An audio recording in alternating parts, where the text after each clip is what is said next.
Waalaikumsalam Waalaikumsalam warahmatullahi Malam Bapak wabarakatuh. Ibu. warahmatullahi Jamaah wabarakatuh. ngaji berkat ngasah jiwa pemberdayaan masyarakat. Yang pada malam hari ini tema kita adalah kedaulatan kemaritiman spirit kebangsaan. Nah, alhamdulillah di tengah-tengah kita sudah hadir pembicara nasional kita yaitu Mas Sahandra Hanitio, SIP MSI. Beliau ini Malam. Sekretaris Utama Badan Karantina Indonesia, MPMPP Muhammadiyah. Tapi sebelum saya memperkenalkan beliau, kenapa ngaji berkat pada bulan Agustus ini, bulan kemerdekaan ini kita mengangkat tema kedaulatan kemaritiman spirit kebangsaan. Yang pertama adalah bahwa ada pahlawan nasional yang dari Muhammadiyah yang sangat kita kenal, yaitu Insinyur Juanda. Beliau adalah Bapak Maritim Indonesia. Beliau juga adalah kader Muhammadiyah yang meletakkan dasar kedaulatan kemaritiman di Indonesia. Nah, di bulan kemerdekaan ini, alhamdulillah telah bersama kita salah satu cucunya beliau, Bapak Insinyur Juanda, yaitu Bapak Sahandra Hanitio, SIP, MSI. Nah, untuk mengenal beliau lebih dekat, akan kita tampilkan video profil beliau yang sudah akan kita tampilkan. Nah, untuk mengenal Bapak Sahandra Hanitio.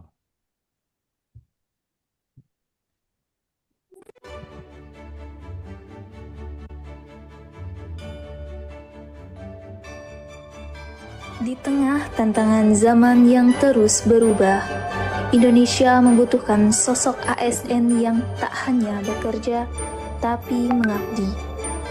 Inilah kisah tentang Bapak Sahandra Hanitio, SIP MSI, tokoh ASN yang menjadikan nilai berakhlak sebagai napas dalam pengabdiannya. Beliau saat ini menduduki jabatan sebagai Sekretaris Utama Badan Karantina Indonesia. Bapak Sahandra Hanitio, SIP MSI, beliau adalah sosok pemimpin yang memiliki segudang prestasi. Beliau pernah menjabat sebagai Ketua Himpunan Mahasiswa Ilmu Politik FISIP Universitas Indonesia.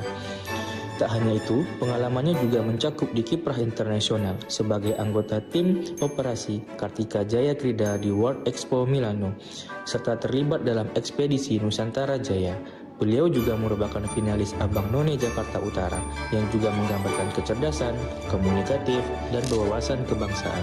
Sebagai Sekretaris Utama, Bapak Sahandra Hanitio bertugas membantu Kepala Badan Karantina Indonesia dalam pelaksanaan tugas umum pemerintahan, pengelolaan organisasi, serta koordinasi strategis antar unit di lingkungan Badan Karantina. Dalam konteks orientasi pelayanan publik, perannya sangat sentral, yakni meningkatkan efisiensi layanan karantina, penguatan kualitas SDM karantina, komunikasi publik, pengawasan dan evaluasi layanan, serta reformasi birokrasi. Bapak Sahandra Hanitio juga telah menunjukkan sikap akuntabel sebagai pejabat publik melalui komitmennya terhadap transparansi dan keterbukaan dalam pengelolaan anggaran di Barantin. Pernyataannya tentang pentingnya tata kelola yang dapat dipertanggungjawabkan, serta dukungannya terhadap pemeriksaan laporan keuangan oleh BPK, mencerminkan tanggung jawab dan integritas dalam menjalankan tugas secara profesional dan sesuai dengan ketentuan yang berlaku. Nah, berikutnya adalah kompeten. Tentunya Bapak Sahandra Hanitio sudah mengimplementasikan juga dong. Terbukti di tahun 2024 lalu, beliau meninjau pelaksanaan tes CPNS di Yogyakarta dan Semarang. Tujuannya untuk memastikan proses berjalan sesuai aturan, mengutamakan transparansi dan keadilan, serta mencegah potensi kecurangan. Tak hanya itu ya, pada 10 Juni kemarin, beliau secara resmi membuka kegiatan Latsar CPNS Barantin loh. Bapak Sahandra menekankan pentingnya membangun ASN yang berintegritas, adaptif, kolaboratif, berpikir kritis dan inovatif sebagai pelayan masyarakat. Core value selanjutnya adalah harmonis. Dalam menjalankan tugas sebagai ASN, nilai dasar harmonis menjadi fondasi penting dalam membangun kerjasama dan suasana kerja yang sehat. Nilai ini tercermin kuat dalam sosok Bapak Sahandra Hanitio. Beliau senantiasa menunjukkan sikap terbuka, penuh empati, dan menjalin komunikasi yang baik dengan seluruh rekan kerja, atasan maupun masyarakat. Komitmen beliau dalam menciptakan lingkungan kerja inklusif dan saling menghargai telah memberikan kontribusi positif dalam meningkatkan kinerja tim serta memperkuat semangat gotong royong di lingkungan instansi kita. Semoga nilai ini terus menjadi ruh dalam pelayanan kita kepada bangsa dan negara. Selanjutnya adalah loyal. Sebagai seorang ASN, Bapak Sahandra Hanitio menunjukkan teladan nyata dalam menerapkan nilai loyal dalam tugas dan pengabdiannya kepada negara. Bapak Sahandra senantiasa membawa semangat membangun, memperkuat sistem, dan memastikan pelayanan publik berjalan optimal. Loyalitas beliau bukan hanya pada jabatan, tetapi pada misi negara, membangun sinergi lintas sektor, dan menjaga reputasi negara di kancah internasional. Bapak Sahandra Hanitio telah menunjukkan bahwa loyalitas bukan hanya ucapan, tetapi aksi nyata dengan setia pada tugas dan bekerja untuk kepentingan rakyat dan negara. Selanjutnya adalah adaptif. Sebagai wujud nilai adaptif, Bapak Sahandra Hanitio ketika menjabat sebagai Kepala Biro Humas SI dan Umum LKPP membuka klinik konsultasi e-katalog dan toko daring saat bisnis matching tahun 2022 di Bali. Klinik ini memfasilitasi tanya jawab bagi kementerian, lembaga, BUMN, dan Pemda. Langkah ini mencerminkan ASN yang adaptif, berupa sigap menghadapi perubahan, responsif terhadap kebijakan baru, serta terbuka pada inovasi dan pembelajaran yang berkelanjutan. Kolaboratif, Bapak Sahandra Hanitio membuka kerjasama strategis di mana terbuka untuk riset, magang, pengabdian masyarakat dengan berbagai universitas seperti Universitas Indonesia, Universitas Sriwijaya, Universitas Halu Oleo, Universitas Hasanuddin, dan lain-lain. Melalui kolaborasi ini diharapkan mampu menciptakan inovasi, memperkuat pelayanan publik, dan solusi yang berdampak. Bapak Sahandra Hanitio SIP MSI yang saat ini menjabat sebagai Sestama Badan Karantina Indonesia dijadikan role model ASN karena beliau memimpin dengan teladan yang mengutamakan pelayanan publik yang cepat, transparan, dan akuntabel. Beliau dikenal adaptif terhadap perkembangan teknologi, terbuka terhadap kritik, serta aktif membangun sinergi antar lembaga. Sikapnya yang disiplin, jujur, dan fokus pada kepentingan masyarakat menjadikannya sosok ASN yang patut ditiru, baik dari segi etika kerja maupun integritas pribadi.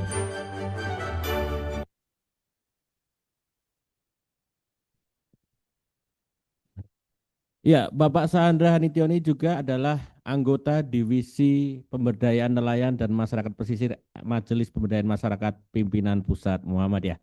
Beri aplaus yang meriah buat Pak Sahandra Hanitio. Selanjutnya acara utama ngaji berkat pada Bapak Sahandra Hanitio, waktu dan tempat dipersilahkan. Monggo Pak Sahandra. Baik, terima kasih Mas Agung. Assalamualaikum warahmatullahi wabarakatuh. Waalaikumsalam warahmatullahi wabarakatuh. Sehat dan sejahtera bagi kita semua, para warga Muhammadiyah, khususnya warga MPM yang bergabung pada malam hari ini, dari mana kita ketertiban tadi yang sampaikan. Baik sekalian, sampaikan dengan salam di sini ada juga Pak Sekjen Budi bergabung di Luring, Pak Sekjen, ya sehat. Baik, baik sekalian. Tadi sudah sampai ya, Pak Budi. Ya, selamat malam, sugeng dalu, Mas Andra, sehat walafiat ya, Pak Ses. Alhamdulillah, mohon doa Bapak Ibu sekalian. Senang saya bisa bersilaturahmi dengan Bapak Ibu sekalian, bisa sharing informasi terkait isu yang pada malam hari ini. Semoga pembahasan pada malam hari ini bisa bawa berkah bagi kita semua. Menambah ya wacana dan informasi yang kita miliki terkait dengan maritim dan lain sebagainya. Baik, Mas Agung, mungkin apa yang kalau kita bahas isunya masuk isu atau yang lainnya, silakan Mas Agung. Andra, jadi kita malam ini akan ngaji bersama terkait kedaulatan kemaritiman spirit kebangsaan. Mas Andra kan pasti banyak hal yang Mas Andra ketahui bagaimana dulu sejarahnya ketika kakek Pak Insinyur Juanda membangun kedaulatan kemaritiman. Itu jika kita kontekstualisasi di era sekarang kan tentu nilai-nilai spirit beliau ini kan perlu jadi pelajaran kita bersama. Dulu bagaimana spiritnya membangun kedaulatan kemaritiman itu. Mungkin itu Mas Andra. Baik, terima kasih Mas Agung. Jadi bisa saya sampaikan sedikit hal yang terkait dengan Pak Ijai Juanda yang merupakan kebetulan kakek saya yang merupakan ayah dari ibu saya, Pak Juanda, merupakan putri kelima dari Pak Juanda.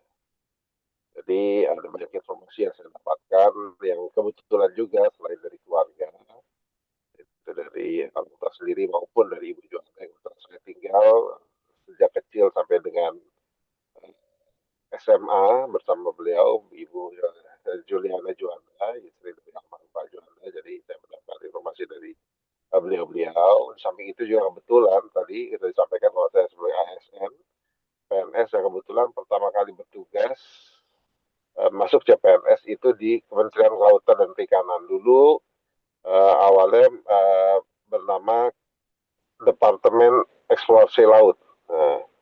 Pertama kali bentuk jabatannya almarhum Gus Dur sebagai presiden, ya, yang menunjuk Pak Sarwono Gussumatmadja sebagai Menteri Eksplorasi Laut tersebut ya tahun 99 sampai ke awal 2000, dan setelah itu baru digabung perikanan yang ada di bawah Kementerian Pertanian pada saat itu digabungkan oleh Presiden Gus Dur.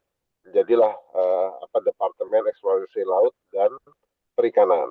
Nah, setelah itu bertransformasi kembali menjadi Kementerian Kelautan dan Perikanan. Yang kebetulan tadi saya merupakan CPNS atau PNS Angkatan 1 dari KP, sehingga banyak juga tadi informasi-informasi terkait dengan pembangunan kelautan dan sejarah kelautan saya dapatkan selama bertugas di KKP tersebut. Saya juga tugas penempatan pertama di Dewan Maritim Indonesia. Di situ berisi senior-senior pegawai-pegawai kemaritiman yang ada di sana. Dan saya dapatlah informasi dan history dari beliau-beliau.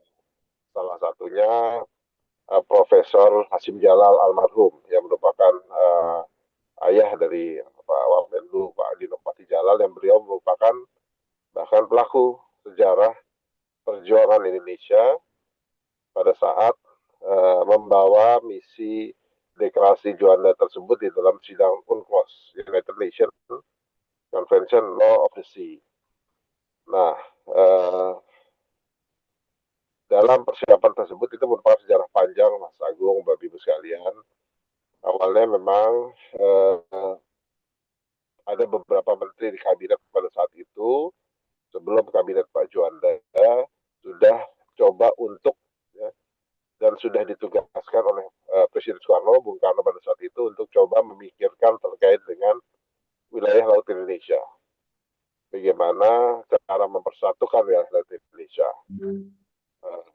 Implementasinya pada saat itu Presiden Soekarno pada saat sebelum tahun 1957 itu sudah membentuk satu tim ad hoc untuk merumuskan ya, terkait dengan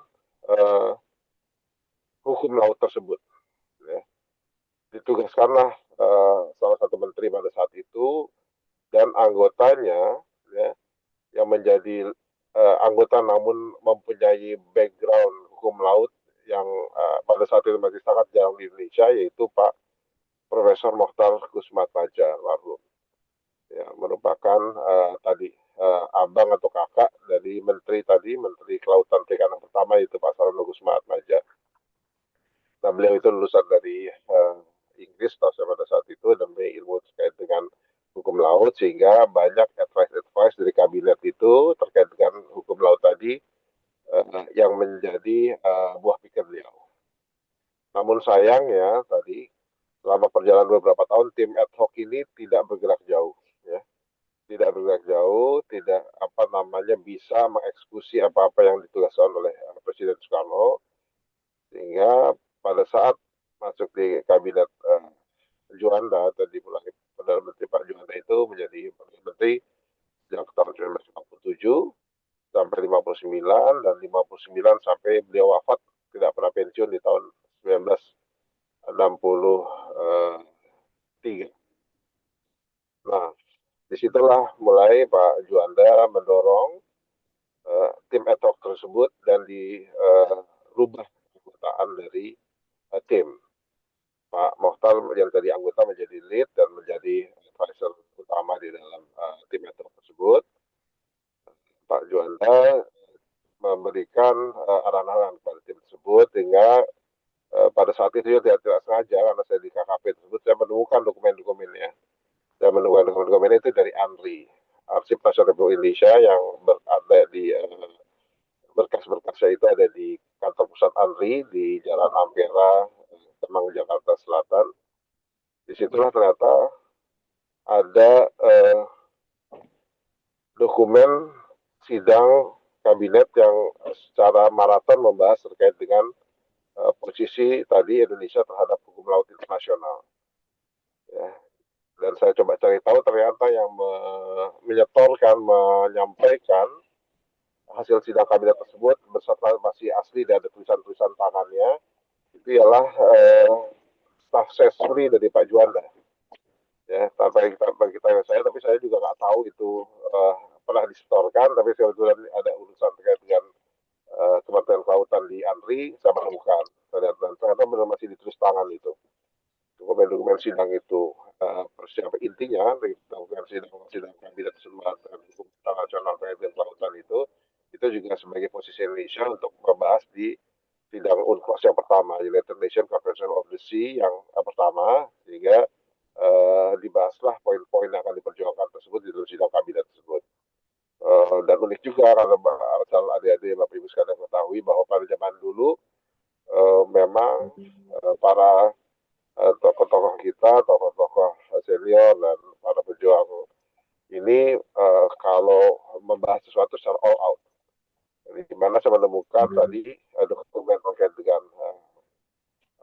sidang membahas terkait dengan posisi Indonesia dalam hukum laut itu pembahasannya kan tercatat tuh di mana, kapan, dan jam berapa dimulai. Nah, rapat sidang kabinet itu asal aja di tahun 57 itu sidang itu selesai sampai dengan jam 1 malam.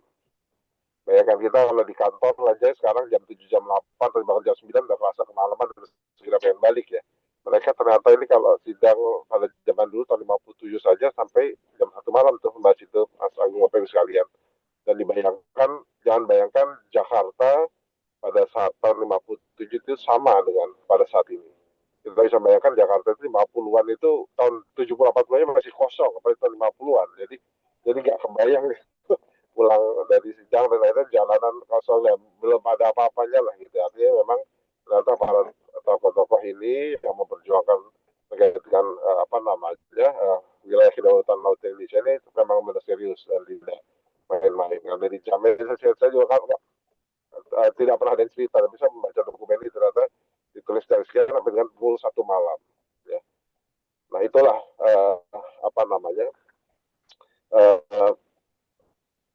basic dasarnya dalam posisi Indonesia dalam hukum laut tersebut.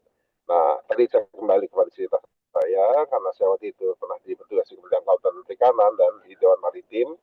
Saya sering bertugas dengan Profesor Hasim Jalal tadi, yang pada saat itu beliau cerita sendiri. Pada saat itu beliau cerita pada saya, pada saat itu saya masih jadi asistennya Pak Profesor Mokhtar, terus Pak Maja. Jadi saya bilang tadi di Top yang meneliti ada Pak Prof Mokhtar, Surat Maja, Prof Hasim adalah asistennya. Nah, setelah hasil sidang kabinet tersebut yang akan diputuskan dan ditetapkan tadi, itu Profesor Hasim Jalal cerita kepada saya bahwa itu waktu memutuskan memang hanya berdua, yaitu Insinyur Juanda, Pak Perdana Juanda, dan Prof Mokhtar Sumat Maja di dalam ruangan Pak Juanda dan ruang kerja, dan Pak Profesor Jalal itu ada di luar karena bawa tasnya aja sebagai asisten, nggak masuk, katanya di depan pintu, nunggu di luar ya sebelum itu diputuskan. Jadi memang tadi kalau kita mengenal tadi sertifikasi Juanda dan posisi kita sekarang, sebetulnya keputusan tersebut ada di dua orang tokoh ini, yaitu Pak Insinyur Juanda sebagai Perdana Menteri dan Mokhtar Sumat Maja. Mereka sama-sama orang Sunda, Pak Mokhtar Sunda, Pak Juanda juga. Itulah cerita yang memang saya dapat langsung tadi dari data-data yang ada, termasuk cerita langsung dari Prof Hasim Jalal. Nah, perjalanannya juga mudah ternyata. Itu merupakan konsepsi pertama di dalam hukum laut internasional yang mengambil rezim negara kepulauan. Itu belum dikenal di dunia pada saat itu. Sehingga Indonesia lah yang mencetuskan pertama dalam sedang tersebut dan didukung oleh negara-negara kecil kepulauan. Ya, jadi konsepsi hukum internasional terkait dengan kedaulatan wilayah laut di suatu negara kepulauan itu belum dikenal. Sehingga perjuangan yang panjang tersebut barulah diakui oleh sidang UNCLOS yang ketiga. Jadi itu yang pertama kita masukkan dan baru disetujui di sidang UNCLOS ketiga di tahun 82 di Amerika. Disitulah ada konsepsi baru yang dikenal dengan archipelagic state atau negara kepulauan. Sehingga tadi karena diakui ada negara kepulauan, itulah makanya laut-laut pedalaman, laut teritorial dan ZEE lebih dari 200 mil disepakati di dalam sidang internasional tersebut yang pada saat itu otomatis tidak secara otomatis diakui oleh seluruh dunia, terutama negara besar. Amerika pada saat itu, Australia itu belum mengakuinya, jadi belum menandatangani, belum meratifikasi itu. Namun secara bertahap akhirnya konsepsi archipelagic state atau negara kepulauan diakui oleh dunia di bawah PBB tersebut atau sidang di bawah PBB yang dikenal dengan UNCLOS. Oleh karena itulah Indonesia memiliki tambahan lagi wilayah, ya. Wilayah yang berdaulat, kita bahas terkait dengan kedaulatan maritim. Nah, wilayah berdaulat tersebut bertambah kurang lebih 70% ya, dari seluruh wilayah Indonesia yang ada dan saat ini kita akui. Jadi sebetulnya Indonesia itu berarti hanya sekitar 30% saja yang merupakan wilayah daratan, 70%-nya ialah wilayah laut. Dan itu memang kalau kita tidak menjalani ya, tidak merasakan luasnya wilayah itu, kita hanya menggampangkan saja karena biasa kita pelajari di sekolah atau kita lihat, kita hanya melihat sebuah peta saja. Peta Indonesia kita sudah hafal semua bentuknya, pulau-pulaunya terdiri pulau-pulau besar, Jawa, Sumatera, Sulawesi, Kalimantan, Papua. Namun kita tidak membayangkan ukurnya dan alat ukur yang real. Itu alat ukur real pada saat ini, bayangkan kita dengan menggunakan pesawat jet ya, berangkat misalnya di Papua Selatan dari Merauke, bisa sampai di kota Sabang di Aceh sana, itu kita memerlukan waktu lebih dari 5-6 jam. Bayangkan itu kalau kita berangkat dari Jakarta 6 jam sampai 7 jam itu kita sudah bisa sampai ke Arab Saudi. Ya, berarti kita bisa melewati India dengan Pakistan dan sampai ke sana. Kalau ke arah timur sana, kalau ke arah Jepang itu sudah lewati beberapa negara tuh, Singapura, sudah Vietnam, terus naik ke Hong Kong sampai Jepang sampai. Jadi artinya kedaulatan maritim kita itu sudah kedaulatan yang setara dengan menaungi negara di kawasan lain gitu. Ya, segitu besar kita, jadi nggak mudah buat kita untuk bisa merekatkan itu secara solid dan bisa kedaulatan tadi secara kemaritiman itu bisa mendorong kemaslahatan kemakmuran kita semua. Nah, itu perlu upaya keras memang. Itu jalan, namun nanti kita bahas satu persatu apa saja peluang terutama kita harus down to earth, kita kembalikan lagi ke isu atau dinamika yang ada di hadapan kita untuk bisa kita jalani dan bisa tadi kedaulatan kemaritiman yang ada itu bisa bermanfaat bagi kita semua. Dimulai dari kita di FPM Muhammadiyah ini ya, dengan program-program pemberdayaan, pendampingan yang ada dan apa-apa saja peluang yang perlu kita jahit, kita rekatkan bersama, kita konsolidasikan bersama, bisa bermanfaat dan menjadi menimbulkan kemakmuran, kemajuan bagi kita bersama. Itu kira-kira Bro Agung, Mas Agung, sedikit sejarah yang saya dapatkan dan pernah saya baca dan saya dengar. Oke, terima kasih Pak Sandra. Ini sedikit ngulik nih. Mungkin Pak Sandra bisa cerita bagaimana Insinyur Juanda dulu kan saya pernah baca sekilas itu. Dulu ditawari dari dosen IPB tapi menolak memilih jadi guru di sekolah Muhammadiyah. Nah, mungkin Pak Sanda mungkin ada sedikit cerita nih biar untuk menyemangati kader-kader Muhammadiyah juga ini bahwa ada inspirasi dari Insinyur Juanda bahwa ketika waktu itu ditawari dosen IPB, dia malah menolak, malah pengen menjadi guru di sekolah Muhammadiyah. Mungkin Pak Sandra ada sedikit cerita, Pak Sandra. Baik, Sagung. Ya, jadi benar. Jadi kembali lagi ke sejarah saya Pak Juanda tadi yang merupakan kader Muhammadiyah. Yang itu memang terlahir dari keluarga Muhammadiyah yang dimana ayahnya Pak Raden Kartawijaya juga merupakan pengurus Muhammadiyah di wilayah sekitar Cicalengka di daerah Jawa Barat. Nah, disitulah juga dari Cicalengka tersebut Juanda Muda bersekolah di ITB, Institut Teknologi Bandung ITB, ya. Dulu namanya belum ITB, saya lupa namanya apa.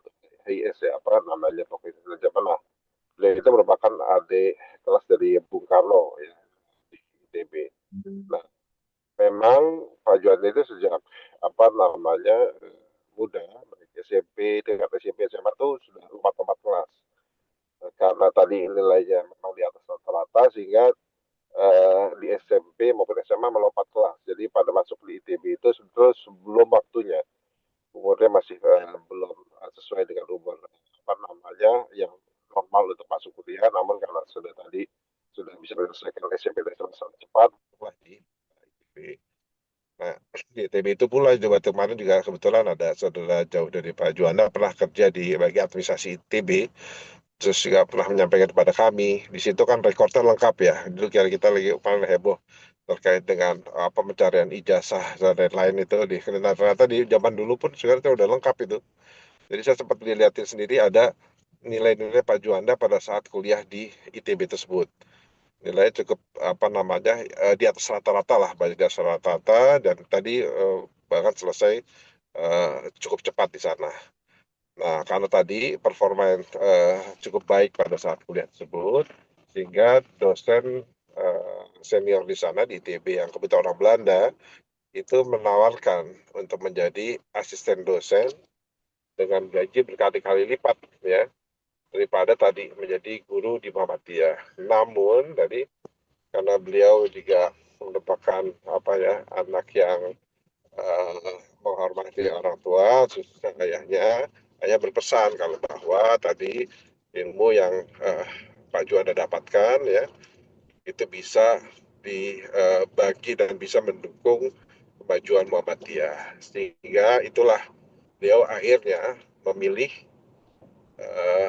mengajar menjadi guru di sekolah Muhammadiyah di Jakarta pada saat itu, yaitu di kawasan sekitar Senen, SMA Muhammadiyah 1 maksudnya Senen dulu saat itu. Nah, awalnya dari guru dulu, baru setelah itu beberapa kemudian dipromosikan menjadi direktur atau kepala sekolah di Muhammadiyah Jakarta.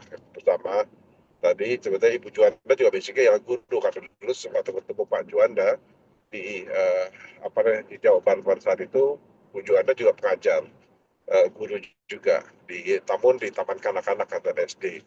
Nah, sila kenal, nah, sehingga memang darahnya yang darah apa namanya pengajar, sehingga juga setuju untuk memboyong dan ikut ke Jakarta bersama Pak Juanda di Muhammadiyah Jakarta tersebut. Nah itulah, itu padahal gajinya berkata sangat jauh, bahkan even yang ditawarkan oleh dosen yang di ITB tersebut yang orang Belanda itu bisa 3 kali lipatnya, namun karena komitmen beliau terhadap Muhammadiyah dan pesan dari ayahnya yaitu Pak Kartawijaya, beliau menjalankan itu sebagai amanah dari orang tua. Namun dari situ menjadi berkah juga.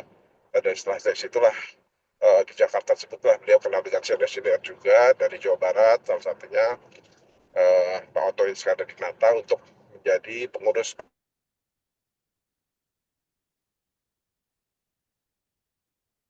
paguyuban Pasundan dan lain-lain. Disitulah jalan tersebut beliau masuk di pegawai di PU di Pengadilan, habis itu nanti di Kereta Api Indonesia atau PT KAI sekarang kita kenal, dan akhirnya beliau menjadi di tahun 46 pada saat itu menjadi kepala Perumka atau PT KAI yang pertama, sehingga basic awalnya dari besarnya Pak Juanda sebelum dia masuk kabinet itu di PJK ataupun kereta api. Itu Mas Agung kira-kira sedikit perjalanan beliau beliau komitmen terhadap Muhammadiyahnya tadi karena faktor keluarga dan amanah dari orang tua tadi. Kira-kira. Oke, terima kasih Pak Sahandra. Iya, dulu sempat waktu kita ngopi Pak Sahandra. Mungkin nggak apa-apa dicerita di sini, ini sekaligus juga bagian pengingat dan inspirasi kita. Mungkin Suaranya nggak terlihat Pak Agung. Gimana? Oke, sudah jelas Pak Sahandra? Mas Agung. Sudah jelas? Pak Sahandra? Apakah terdengar suara saya? Agak hilang-hilang. Oke, sinyalnya. Sekarang sudah jelas Pak Sahandra? Pak Sahandra? Pak Sahandra, sinyal sudah aman di sana?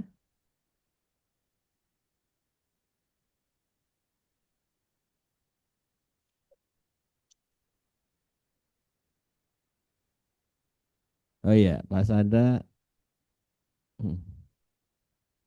Oke.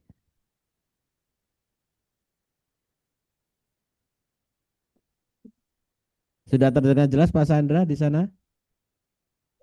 Apa tadi? Ya. Sudah agak terputus tadi suara. Bisa mulai Mas Agung? Oh iya, sudah terdengar jelas ya Pak Sahandra? Tes, sudah terdengar Pak Sahandra?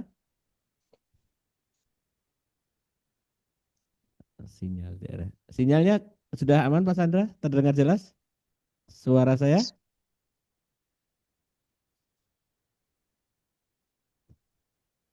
Halo, Assalamualaikum Pak Sahandra. Apakah suara Waalaikumsalam. sudah terdengar jelas? Sudah. Lanjut Mas Agung. Oke, Pak Sahandra, ini kita dulu pernah sempat ngobrol-ngobrol nih. Nah, mungkin audien jamaah ngaji berkat ini juga pengen sedikit dikasih tahu juga atau diberitahu info-info, nah, kan. Mungkin Pak Sahandra bisa bercerita tentang terkait ini Pak Sahandra, waktu kantor Menteng. Nah, kantor PP Muhammadiyah kenapa bisa di Menteng? Mungkin bisa sedikit diceritakan Pak Sahandra, waktu Pak Insinyur Juanda menjabat waktu itu. Baik, terima kasih Mas Agung. Jadi memang waktu itu kita sempat ketemu dan cerita bahwa sejarah kantor Dewan Dakwah di Jalan Menteng ya. Iya. Pada saat itu di mana memang waktu itu kebetulan tadi saya waktu di Bidang Laut Perikanan bertugas di Kerjasama Luar Negeri. Jadi sering sidang-sidang di FAO Roma. Pada saat itu kebetulan juga pas saya di Roma Itali itu ada sidang terkait juga antar umat antar agama. Pada saat itu kalau salah ketua PP Muhammadiyah masih Pak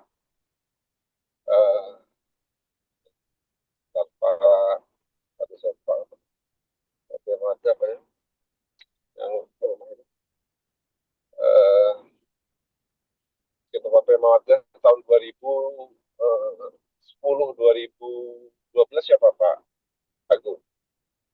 Sampai lupa, saya bertemu di sana pada saat itu. Pak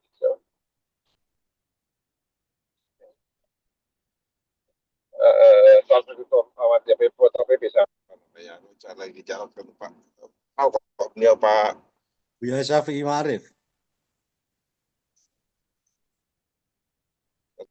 Pak Sahandra 2010-2012. Terus. Ini kita bisa. Pak Din ya? Bentar. Oh, Pak Din. Pak Din.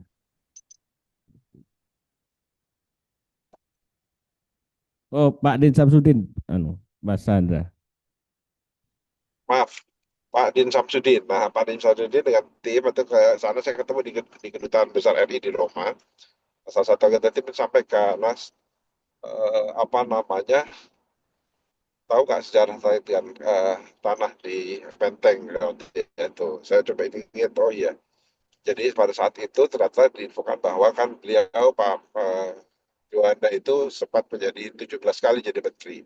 17 kali jadi menteri artinya memang pada saat itu menteri tidak seperti zaman sekarang periodenya 5 tahun ya kan, paling tidak shuffle setelah 2-3 tahun. Nah, pada saat itu pergantiannya cukup sering karena kabinet berganti-ganti. Jadi beliau Pak Juanda itu pernah jadi Menteri PU, Menteri Perhubungan, paling lama perhubungan ya, Menteri PU Perhubungan, Menteri Pertahanan pernah, dan salah satunya ialah Menteri Keuangan. Sehingga apa namanya kalau kita ke Lapangan Banteng ke kantor Kementerian Keuangan itu ada gedung Juanda 1 dan 2. Nah, sejarahnya itu kita tahu bahwa seluruh aset ya di Indonesia ini yang milik negara semua dikelola oleh Kementerian Keuangan. Nah, tanah di Menteng itu yang sudah dapat info ialah itu merupakan tanah negara yang waktu itu tidak termanfaatkan.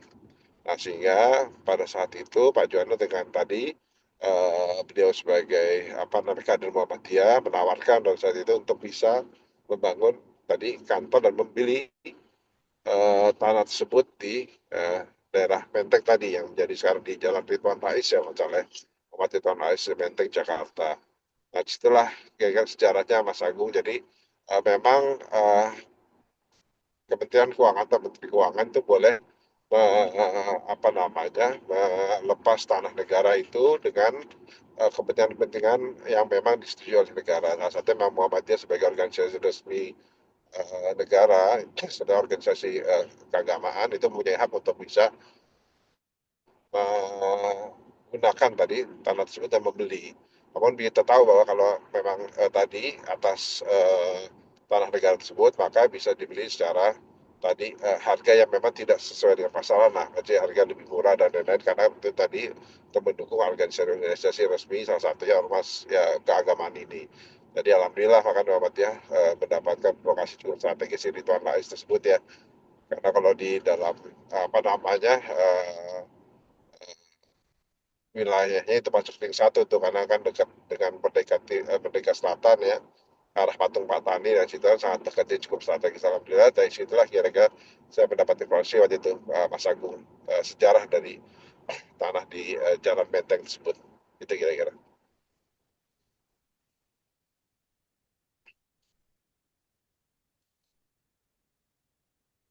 Lumas, cek, oke. Oke, beri aplaus buat Mas Chandra Hanitio. Ya, selanjutnya Bapak dan Ibu, bagi yang ingin bertanya atau mungkin bisa bercerita juga atau mumpung bersama Pak Chandra Hanitio bisa disampaikan via Zoom ini. Ada bisa langsung yang di ruangan maupun yang di Zoom, monggo. Yang ingin bertanya ataupun ingin memberikan masukan, mungkin ada tambahan info sejarah dan sebagainya. Monggo. Mas Agung, agak diulas sedikit tadi, terputus yang di jalan. Diulas sedikit Mas. Gimana Pak Chandra? Pertanyaan agak diulang karena agak terputus lagi di jalan. Pertanyaan tadi ya. Oh ya siap Pak Chandra. Monggo Bapak Ibu yang ingin bertanya, mumpung bertemu dengan Pak Chandra, baik yang langsung maupun Zoom. Ada?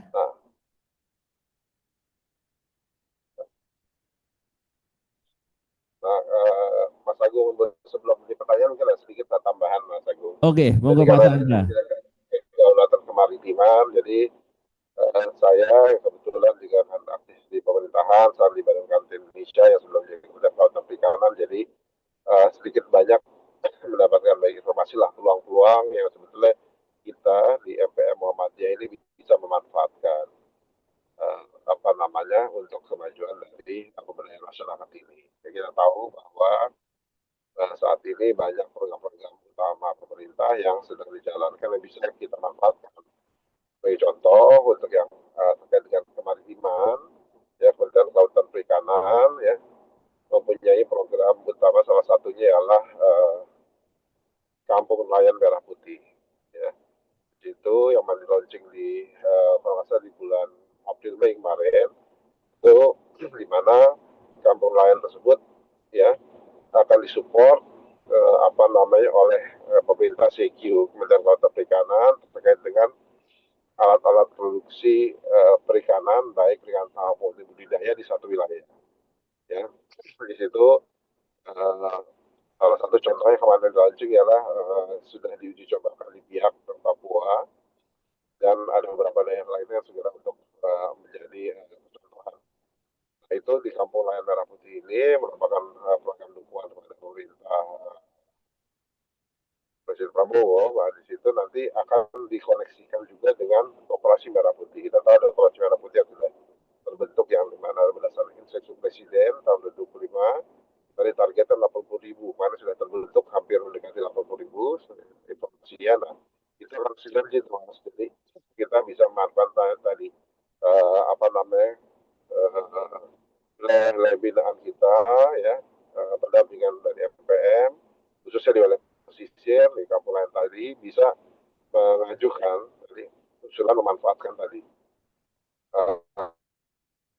wilayah tersebut bisa masuk di dalam daftar dari Kampung Nelayan Merah Putih. Karena tadi banyak hal-hal apa namanya yang cukup signifikan yang bisa membantu tadi pengembangan di masyarakat pesisir. Karena tadi apabila sudah masuk ke program tersebut, dia akan dibantu terkait dengan pendirian TPI, tempat pelelangan ikan, pendirian terkait dengan apa namanya pelabuhan pendukung, ada juga cold storage dan lain-lain. Nah itu apabila itu terbentuk nanti untuk distribusi untuk apa namanya menjalankan organisasi dari itu bisa disupport dari Koperasi Merah Putih. Jadi kita rajut itu. Nah berikutnya nanti pemasarannya pun kita tahu program MBG yang kebetulan juga MPM Muhammadiyah ikut serta dalam pendirian dapur SPPG atau dapur makan bergizi gratis tadi dengan ketua kita Pak Yamin sebagai koordinatornya. Nah itu hasil-hasil supply dari masyarakat pesisir tadi yang di dalam apa namanya area yang ditetapkan sebagai kampung nelayan Merah Putih tadi bisa mensuplai untuk kebutuhan tersebut. Jadi kalau kita lihat itu kalau kita lanjut kita apa namanya bisa memanage penggabungan dari tadi peluang-peluang tadi saya rasa sangat baik bagi kita semua tadi ya untuk tadi memajukan masyarakat pesisir dan apa namanya nelayan yang bisa menggunakan tadi peluang-peluang yang ada. Kita tahu bahwa pada saat ini apa namanya keadaan ekonomi masyarakat juga tidak terlalu baik sehingga peluang-peluang ini yang justru disupport oleh dana pemerintah itu kita mesti ambil peluang tersebut ya untuk menjalankan semua tadi memang ini masih dalam tahapan awal ya contohnya kampung nelayan Merah Putih itu baru di launching kemarin di April Mei kan baru hitungan bulan ya namun justru kita kenapa tidak mencoba itu untuk lanjut itu semua pokoknya tadi yang MBG yang disupport oleh FPM Muhammadiyah yang Pak Yamin sebagai koordinator sudah mulai berjalan kita coba lanjutkan sehingga tadi banyak hal-hal yang sebagai modal dasar bisa dibantu oleh pemerintah itu kira-kira Mas Agus sedikit dari saya. Oke, terima kasih Mas Sandra. Adakah Bapak Ibu yang ingin ini berdiskusi? Oh ya, ada yang raise hand. Ini raise hand dari Bapak atau Ibu? Jumar Mas Agung, MPM Banjarnegara. Oh ya, monggo. Pak Nuluh dari MPM Banjarnegara nggih, monggo Pak. Jumar Pak Agung, kebetulan ini Oh, Zoom-nya saya pakai punya anak. oh siap, siap. Oke, oke. Monggo Pak. Oke, terima kasih. Assalamualaikum warahmatullahi wabarakatuh. Wah. Salam. Pak Ses yang saya banggakan dan terima kasih Mas Agung dikasih kesempatan untuk bisa diskusi dengan Pak Ses. Nggih, menyimak pemaparan dari Pak Ses ini ternyata pendahulu kita sangat luar biasa dalam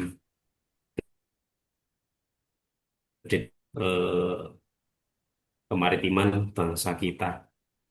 Kemudian saya ingin bertanya Pak Ses, implementasi apa yang bisa kita terapkan untuk apa ya meneladani pada kader-kader Muhammadiyah muda terutama yang hidup di pesisir untuk ya paling tidak supaya kita itu bangga gitu loh, bahwa berbangsa, bernegara kita itu eh, wilayah lautnya luas, kekayaannya melimpah, bahkan kalau karena saya tinggal di Jawa Tengah Barat Selatan itu, kalau melihat di pesisir selatan Cilacap Pangandaran ternyata hasil lautnya luar biasa Pak Ses. Ada cumi-cumi, ikan layur, bahkan sampai ekspor tuna, bahkan sampai kulit kerang aja kita kita ada yang diekspor ke Timur Tengah Pak. Itu. Ya. Nah, nilai-nilai apa yang yang bisa kita terapkan ke generasi muda Muhammadiyah supaya kita itu berbangga gitu Pak. Yang pertama, yang kedua, sebagai sama kader Muhammadiyah, saya mengucapkan selamat Pak Ses atas karir dan jabatannya karena menjadi second man di Barantin setelah Pak Sahat. Nggih. Mudah-mudahan Bapak selalu diberi kesehatan, keselamatan, dan kekuatan kuat ya seperti motonya Barantin sehingga bisa menjalankan amanah ini dengan baik. Karena badan karantina itu untuk jadi insan karantina itu tidak gampang, harus betul-betul individu yang berintegritas, punya patriot yang kuat dan cinta tanah air terhadap bangsa. Kebetulan saya anak buah Bapak, Pak. Saya pemeriksa karantina tumbuhan di BKHIT Jateng, di dinas saya di Satpel Tanjung Intan Cilacap, Pak. Jadi saya tahu persis karantina itu nggak nggak gampang dan nggak mudah untuk bertugas di sana sebagai biosecurity dan keamanan pangan untuk NKRI gitu. Ye, mungkin itu sekali lagi selamat Pak. Mudah-mudahan keberkahan selalu melimpah atas Bapak dan keluarga hingga bisa mengemban amanah ini dengan baik. Terima kasih. Assalamualaikum warahmatullahi wabarakatuh. Waalaikumsalam warahmatullahi wabarakatuh. Monggo Pak Sandra langsung ditanggapi. Pak Z ya, Pak Malu Z ya. Jadi karantina juga lalu senang bisa berkomunikasi dan silaturahmi Pak Z tadi negara ya, banyaknya di Cilacap. Terus juga saya kampungnya di sana tuh Pak Z. Jadi kalau saya kan namanya Syahanda Hanitio, orang ini pasti orang Jawa benar. Kan Hanitio itu di Jawa Tengah dari ayah saya. Kalau ibu saya tadi ialah Putri Pak Jona. Kalau ayah saya ialah lahir di Banyumas dan kakek saya di Banyumas Purwokerto juga. Di sana jadi familiar lah daerah sana karena kebetulan kakek saya juga di apa namanya tinggal dan wafat di Makassar di Purwokerto Jawa Tengah. Nah, Mbak Zain tadi pertanyaan pertama terkait bagaimana apa spirit terkait dengan kemaritiman ini bisa ya tersebarluaskan bagi kader-kader muda Muhammadiyah. Sepakat tadi makanya saya sampaikan kita mulai dari peluang ada. Ya. Peluang ada itu ialah tadi dengan menjahit peluang-peluang terkait dengan program utama pemerintah tadi. Ada program terkait dengan kampung nelayan merah putih, ya kan, yang bisa dikoordinir sama insan-insan muda Muhammadiyah untuk bisa mengambil peluang usaha di sana, menggerakkan wilayah masyarakat wilayah di sana. Setelah itu disinkronkan dan dipadu-padankan dengan program operasi merah putih untuk jalan distribusinya, permodalan yang diperlukan, dan lain-lain bisa mengambil dari operasi merah putih. Terus dari berita berpartisipasi juga dengan tadi program MBG yang ada. Nah, setelah itu ada, otomatis kan kalau tadi memang menggunakan masyarakat pesisir dan nelayan, ya kita pasti akan menjalankan usaha itu di wilayah lain. Menggunakan alat-alat kapal ikan tangkap dan lain-lain itu. Nah, menggerakkan tadi sektor kelautan dengan tadi daya gunakan sumber daya ikan dan lain-lain di laut itu otomatis kita menjaga kedaulatan. Kenapa? Karena tadi seperti saya sampaikan Pak, saya pernah bertugas lebih dari 18 tahun di Kota Perikanan. Jadi kita di KKP sebagai salah satu sektor kelautan perikanan Indonesia ini tidak cukup ya, tidak cukup SDM maupun Sarpas untuk menjaga kedaulatan ya laut Indonesia ini. Yang bisa membantu tadi ialah tadi kalau kita tadi turun langsung ya kader-kader muda tadi berusaha di bidang tadi sektor kelautan perikanan dan kemaritiman, otomatis mereka ini nanti yang kader-kader turun ke usaha tersebut dia akan menjaga kedaulatan laut kita karena dia yang akan hafal. Kita misalnya akan hafal dengan apa namanya karakter dari medan laut dan sebagai laut usaha dia, dan apabila nanti ada hal-hal yang contohnya masuknya kapal-kapal asing di wilayah Indonesia, maka mereka akan mendapatkan informasi pertama yang bisa diberikan langsung kepada tadi aparat penegak hukum maupun tadi aparat pengawasan kami di KKP untuk bisa menindaklanjuti. Jadi artinya ya tadi berdaulat maritim tadi, jadi peran serta generasi muda Muhammadiyah itu bisa berawal dari tadi itu, menjalankan usaha dan karir di bidang sektor perikanan, sehingga otomatis itu akan menjaga kedaulatan laut dan material Indonesia sendiri. Itu apa aja cikal bakalnya Pak dari Badan Negara. Jadi pertanyaan yang kedua, masukan kedua ya betul, Barantin itu tadi memang merupakan badan yang punya tanggung jawab besar tadi. Kader-kader Barantin itu harus all out karena memang kita menjaga keamanan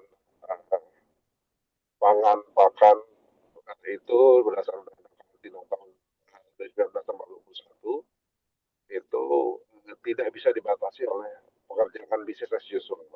Kita tahu keluar masuk tadi urusan karantinaan dari berbagai pintu keluar masuk baik di bandara, di pelabuhan laut maupun di perbatasan negara itu 24 jam. Jadi memang kader-kader yang punya semangat merah putih yang tebal dan tinggi yang bisa menjalankan itu all out. Kita tahu pekerjaan itu 24 jam, dan tadi konsekuensi dari kita sebagai negara kepulauan tadi, pintu-pintu keluar masuk yang harus kita jaga itu sebetulnya sangat terbuka lebar. Jadi itulah kolaborasi antara masyarakat ya, terutama wilayah pesisir, masyarakat wilayah-wilayah di perbatasan menjadi sedikit penting bagi Barantin tadi untuk menjaga tadi fungsi-fungsi perkarantinaan kita. Sepakat. Terutama teman Bapak itu di Tanjung Intan kita juga sedang mengucapkan ada program Pak Mas Agung dan lain-lain akan membangun satu wilayah instalasi karantina terintegrasi ya, yang sedang kita siapkan, yang akan kita bangun di 2026 ini, di mana di lokasinya yang di Pelabuhan Tanjung Intan Cilacap tadi, tempat bertugas kan kita itu yang di Jakarta. Itu nanti akan menjadi salah satu tempat keluar masuk karantina besar ya, salah satu program Presiden Prabowo akan masukkan sapi-sapi impor dari luar yang akan mendukung program makan bergizi gratis kebutuhan susu maupun protein Indonesia. Itu akan kita konsentrasikan di sana untuk wilayah Jawa, masuk dari Tanjung Intan Cilacap yang segera kita bangun kolaborasi dengan Pelabuhan dan pintu di wilayah tadi di Pelabuhan Tanjung Intan Cilacap. Itu sedikit Mas Agung, saya kembalikan, terima kasih. Udah masuk. Oke, terima kasih Mas Sahandra. Ada lagi, Bapak? Cukup, Mas Agung. Terima kasih. Makasih, Pak Ses. Sama Pak. Oke, Bapak Ibu yang lain ada lagi yang ingin? Oh ya, monggo Mas Arief. Saya lihat ada pertanyaan di itu tadi. Ya, Mas Agung, saya lihat ada cukup banyak, kayaknya saya nggak bisa buka di sini. Ya, mungkin bisa dibacakan. Oh ya, Mas, pertanyaan di chat Zoom, Mas Arief Setiawan izin bertanya terkait udang Indonesia yang ditolak di Amerika, solusinya apa? Mungkin Pak Sahandra bisa membantu menjawab. Ya, kasih pertanyaannya cukup up-to-date. Memang dalam minggu terakhir ini terkait dengan penolakan udang Indonesia ke Amerika Serikat. Kebetulan kasus ini juga banyak parameter ya, jadi tadi seperti disampaikan saya sudah lebih dari 18 tahun di Kementerian Kelautan Perikanan, itu soal udang ini menjadi memang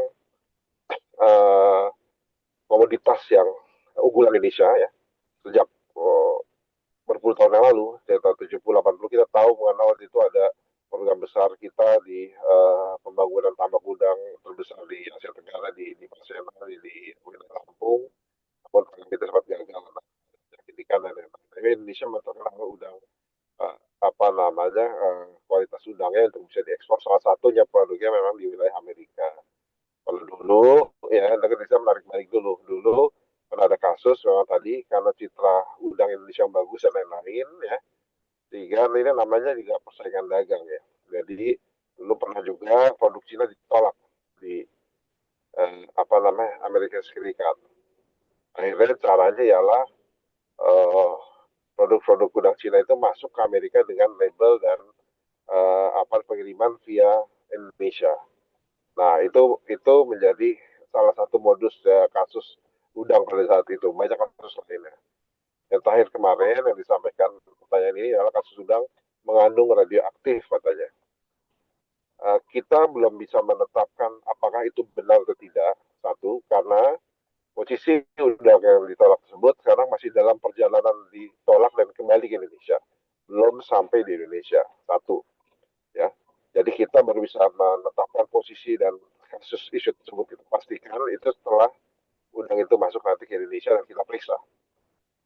Kedua, ini merupakan hal aneh dan unik karena tadi ditemukan radioaktif katanya di udang Indonesia.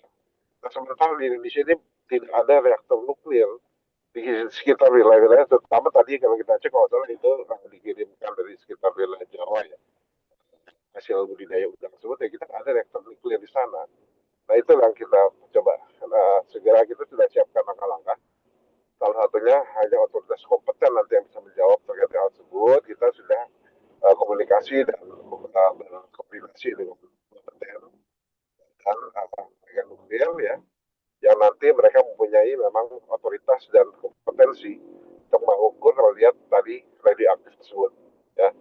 Nanti setelah ada hasil dari setelah ahli kompeten baru kita akan mengambil langkah-langkah dari mana asal muasal radioaktif ini ya, apakah dari hulu atau dari masalah setelah pengiriman dalam perjalanan.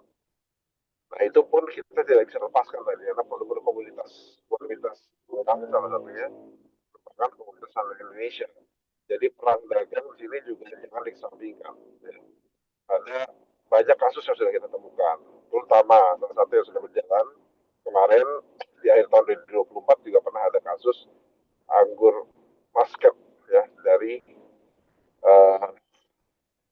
Thailand ya yang ditolak di beberapa negara segala macam, yang disinyalir mengandung hal-hal yang membahayakan bagi kesehatan.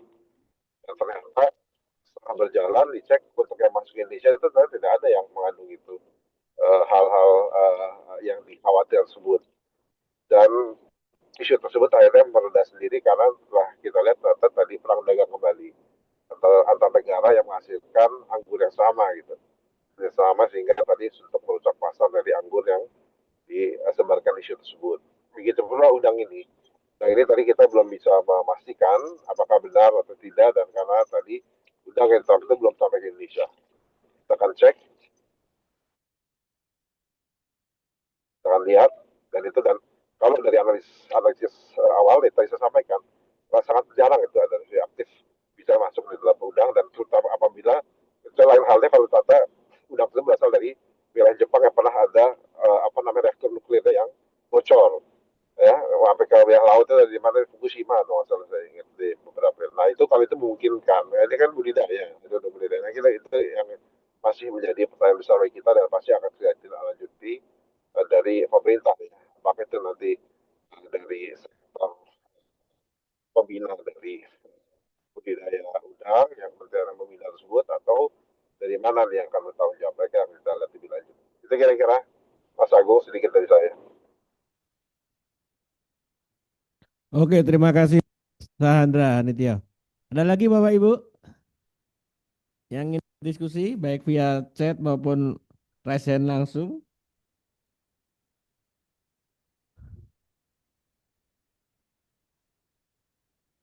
Kalau tidak ada, Oh ya, Mas Agung. oh ya ya Pak Wahyudi, monggo Pak Wahyudi. Assalamualaikum warahmatullahi wabarakatuh. Waalaikumsalam warahmatullahi wabarakatuh. Mas Sahandra, Mas Agung, dan teman-teman yang mengikuti ngaji berkat malam ini. Semoga kita selalu sehat dan diberkahi Allah. Amin ya rabbal alamin.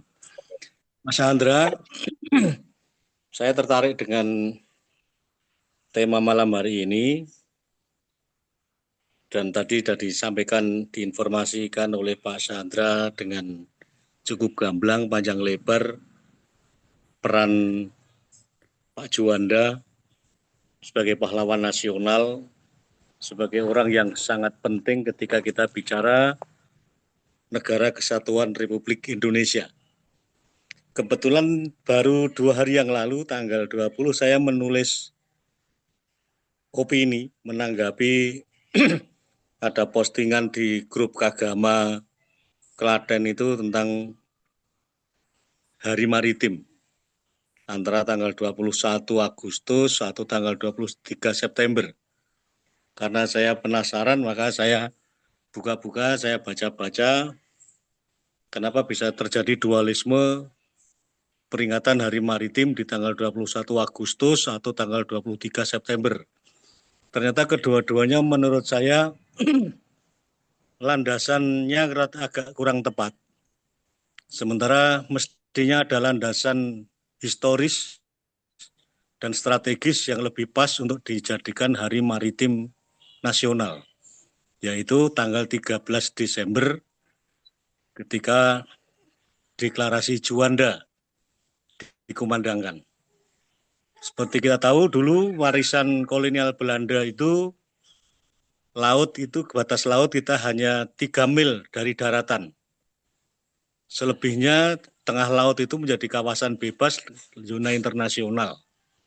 Tetapi oleh Pak Juanda dan timnya yang tadi disampaikan oleh Pak Sahandra tadi, Pak Mukhtar Kusumaatmadja, salah satu tokohnya, itu kemudian bisa menyusun, bisa melakukan lobby-lobby dan melakukan rumusan-rumusan sehingga goal lah deklarasi Juanda itu. Di situ disebutkan bahwa laut di sekitar, di antara dan yang menghubungkan pulau-pulau Indonesia adalah satu kesatuan kedaulatan Indonesia. Dan itu ternyata kemudian disetujui oleh PBB di tahun 1982. Nah, sejak saat itu maka kita jadi mengenal Negara Kesatuan Republik Indonesia. Sebelumnya pada naskah-naskah resmi pun hanya disebut Negara Republik Indonesia. Tapi sejak itu menjadi kesatuan dari darat sampai ke laut yang sedemikian luas. Tadi disebutkan 70% wilayah kita itu laut. Itu hasil dari deklarasi Juanda. Maka sebenarnya yang paling tepat dijadikan Hari Maritim itu tanggal 13 Desember. Nah, ini mungkin menjadi salah satu tantangan kita di Muhammadiyah melalui MPM ini melakukan upaya-upaya bagaimana caranya Hari Maritim itu dikembalikan pada 13 Desember. Bukan 23 September seperti yang ditetapkan oleh Presiden Soekarno tahun 64 itu, hanya berdasarkan Munas Maritim yang diselenggarakan tanggal 23 September tahun 63. Juga yang memilih Hari Maritim tanggal 21 Agustus lebih lucu lagi. Itu katanya berdasarkan tentara kita berhasil mengalahkan Angkatan Laut Jepang di tanggal 21 Agustus 1945. Ya padahal pada saat itu misalkan kita nggak ngapa-ngapain pun pada waktu itu Jepang juga sudah jelas kalah. tanggal 14 Agustus sudah dibom Hiroshima dan Nagasaki dan kalah pada Perang Dunia Kedua, jadi pasti mereka pulang. Sehingga itu menurut saya tidak punya landasan historis yang cukup kuat, landasan strategis yang cukup menggugah semangat nasionalisme. Yang paling pas itu ya tanggal 13 Desember sesuai dengan deklarasi Juanda ditandatangani pada waktu itu. Demikian yang saya ikut menanggapi malam hari ini. Selamat untuk cucu Pak Juanda, Mas Syahandra.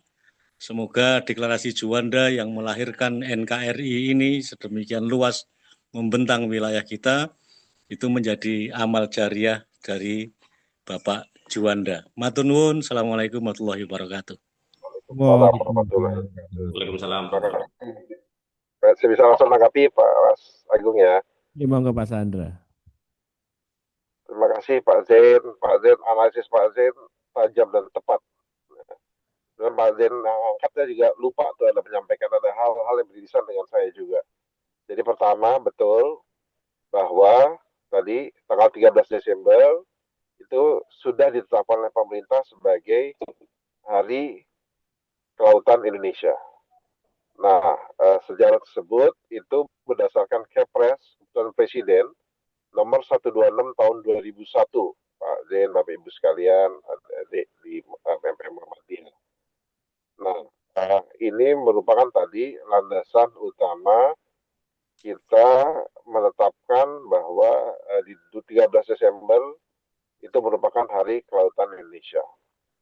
Nah, sejarahnya Kepres tersebut juga jadi betul ada memang dua hal di konsepsi internasional ya, Bapak Ibu sekalian,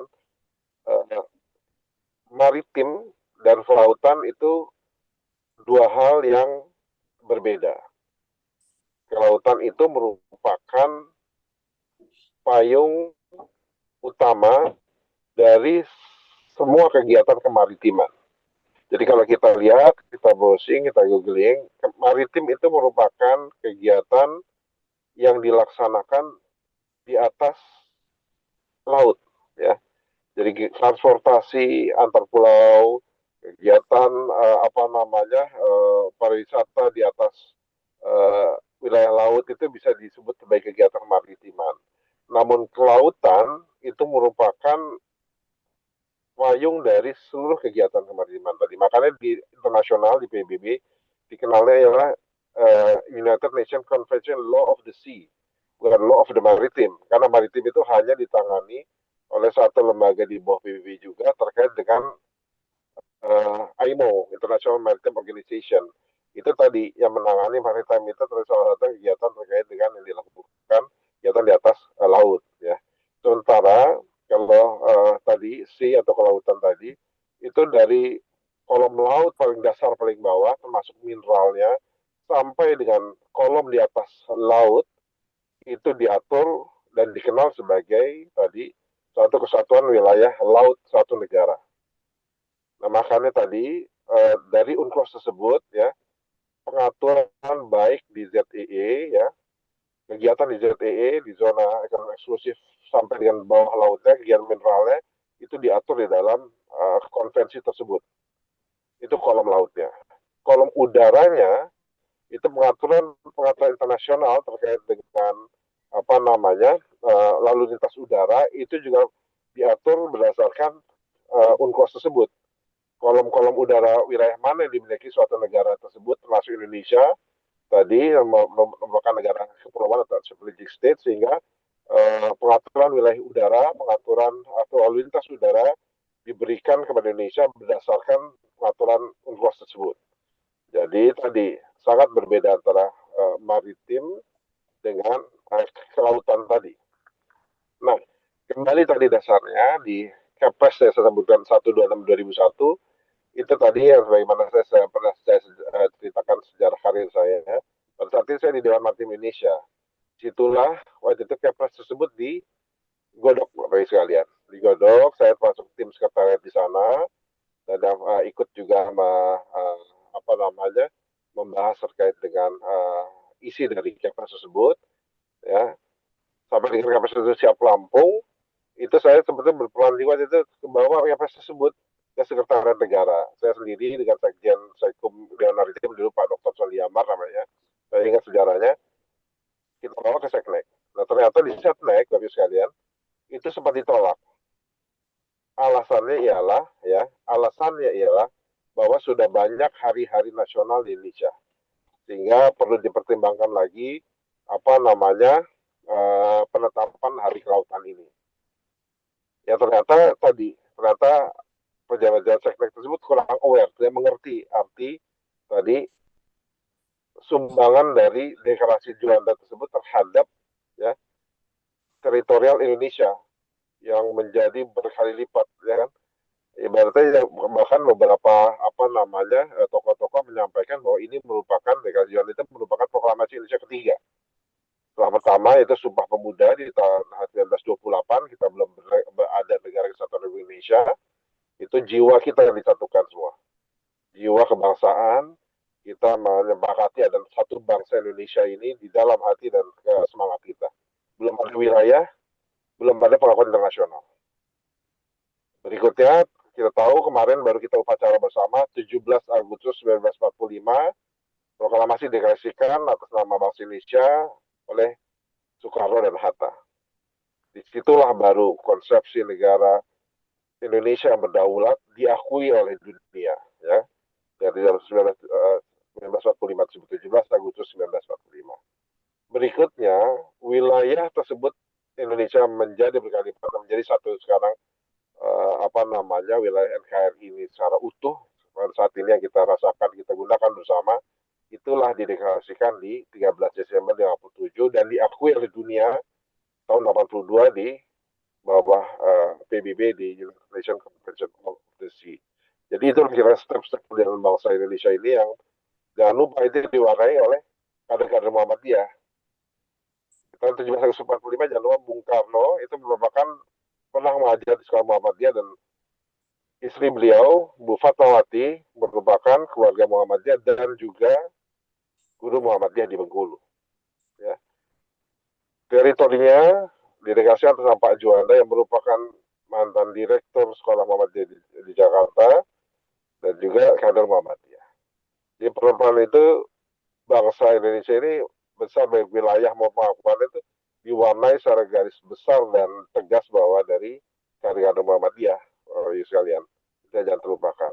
Kembali lagi tadi ke Kepres 126 tadi saya sampaikan seperti top Seknek dan tadi karena kita tadi sebagai keluarga besar ya, keluarga Pak Juanda dan keluarga Bung Karno cukup dekat dan aktif dan ada juga ponakan dari Ibu Juanda yang menikah dengan salah satu anak Bu artis Karno, jadi hubungan keluarga kita dekat. Nah akhirnya dari jalur saudara itulah kita masuk. Jadi saya mengirimkan tadi konsep Kepres 126 2001 itu tidak melalui Seknek, tapi saya kirimkan Sekum Muhammad dan Sekum Dewan Maritim itu melalui Tugu Umar 27, yaitu rumahnya Bu Megawati. Di situ ditulis, Pak Sekjen menulis bahwa pentingnya dan cukup mendalamnya peran dan dedikasi Juanda terhadap bangsa Indonesia ini. Ditulis dan beliau kebetulan tadi Bu Mega juga seangkatan dan teman sekolah dari ibu saya Nurwati Juanda, sama sekolah di perguruan Cikini dan pernah juga di psikologi UI, jadi keluarga komunikasi cukup baik. Nah sehingga lucu tuh Kepres 126 2001 itu tidak seperti Kepres yang biasa. Kalau Kepres yang biasa itu ialah usulan oleh Sekretariat Negara, dinomorkan oleh Sekretariat Negara, yang ditandatangani oleh Presiden. Kalau ini dibalik, setelah kita masukkan tadi jadi rumah Presiden Megawati pada saat itu 2 hari kemudian ajudan Sekretaris Presiden menyampaikan kepada kita di Dewan Maritim, Kepres sudah siap, sudah ditandatangani dan silakan menomori di Seknek. Jadi dibalik dari jalur itu langsung masuk ke Sekretariat Negara dan di nomor 126 itu dan diresmikan Kepres 126 2001 itu menetapkan hari Nusantara atau Hari Kelautan Indonesia tadi. Itu kira-kira Mas Agung sejarahnya. Terima kasih Pak Jen tadi mengingatkan, saya baru ingat menyampaikan tadi histori dari Kepres tersebut. Terima kasih. Oke, terima kasih Mas Sahandra Hanitio. Selanjutnya untuk closing statement Mas Sandra, karena waktu sudah menunjukkan pukul 9.15. Mungkin closing statement dari Mas Sandra Hanitio terkait kedaulatan kemaritiman itu seperti apa dan bagaimana ke depan untuk sebagai generasi muda bangsa Indonesia. Terima kasih Mas Agung. Pertama-tama saya sekali lagi saya menyampaikan terima kasih kepada MPR Muhammadiyah jadikan saya sebagai salah satu narasumber pada acara diskusi berkat ngaji pada hari ini. Salah satu topiknya juga terkait kedaulatan maritim. Saya menyampaikan kepada generasi muda, kepada media, untuk bisa terus mengisi dari apa yang sudah ditinggalkan dari salah satu tokoh Muhammadiyah ini, Pak Insinyur Juanda tadi. Kita harus isi peluang-peluang dari kesempatan kita untuk bergerak di sektor kelautan, perikanan, kemaritiman ini bersama-sama.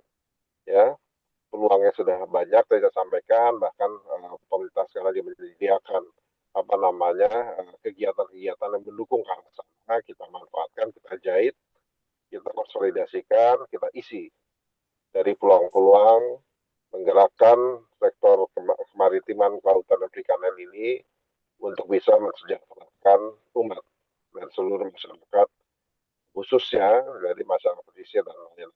Kita tidak tahu bahwa masyarakat pesisir dan nelayan merupakan masyarakat marginal. Selalu di setiap negara itu, kita tahu bahwa masyarakat nelayan dan pesisir ini biasanya masyarakat yang di dalam kategori miskin atau di bawah garis kemiskinan. Itulah mesti kita sebagai kader Muhammadiyah ini coba mendukung, mendorong. Kita sudah diberikan kesempatan, pendidikan dan informasi yang cukup bisa melaju tadi. Pulang sudah di depan mata, kita lanjut, kita bersama-sama menjalankan untuk bisa mendukung program ini semua. Itu sekiranya sedikit dari saya, Mas Agung. Saya kembalikan, terima kasih. Oke, terima kasih Mas Sandra Hanitio, beri oplos yang meriah buat Mas Sandra Hanitio. Alhamdulillah kita tercerahkan pada hari ini, banyak sejarah yang sebenarnya ini menarik sekali untuk kita kulik lebih dalam, karena memang sejarah-sejarah inilah yang menjadi inspirasi bangsa. Ada pepatah yang menarik, bangsa yang besar adalah bangsa yang mengenal sejarahnya. Ya, terima kasih Mas Sandra Hanitio telah memberikan pencerahan pada kami semua. Beri oplos yang meriah. Sehat-sehat selalu Mas Sandra. Semoga lancar perjalanannya menuju ke rumah. Ini luar biasa sekali. Di tengah kesibukan Mas Sandra masih mau menyempatkan di ngaji berkat ini. Dan Bapak Ibu yang hadir malam ini, alhamdulillah luar biasa sekali dari berbagai wilayah di Indonesia. Stay tune terus di channel YouTube, channel IG dan FB maupun TikTok MPMPP Muhammadiyah. Setiap pantau acara-acara ngaji berkat, dan jangan lupa sampai bertemu di Jambore Jamaah Tani Muhammadiyah di Kebumen besok. Ingat, pendaftaran masih dibuka sampai tanggal 25, jangan lupa untuk segera diisi. Siap, hadir. Kita bergembira di Jambore Jamaah Tani Muhammadiyah. Sebelum ditutup, mari buka kamera semua, kita foto bersama. Bapak dan Ibu, ya. Buka kamera semua. Kita foto bersama. Kita hitung mulai dari angka 5, 4, 3, 2, 1. Oh ya, foto beri senyum yang menarik. Ya, oke. Terima kasih. Ya, terima kasih Pak Sandra, terima kasih Bapak Ibu semua. Sampai berjumpa kembali. Jaga kesehatan. Sampai bertemu di Jambore Jamaah Tani Muhammadiyah yang akan di Kebumen ke depan. Maturun Mas Sandra, sehat-sehat selalu. Lagi sama. Salam buat semua Bapak Ibu sekalian, sehat selalu, sukses selalu, bahagia selalu. Amin. Assalamualaikum. Waalaikumsalam. Waalaikumsalam warahmatullahi wabarakatuh.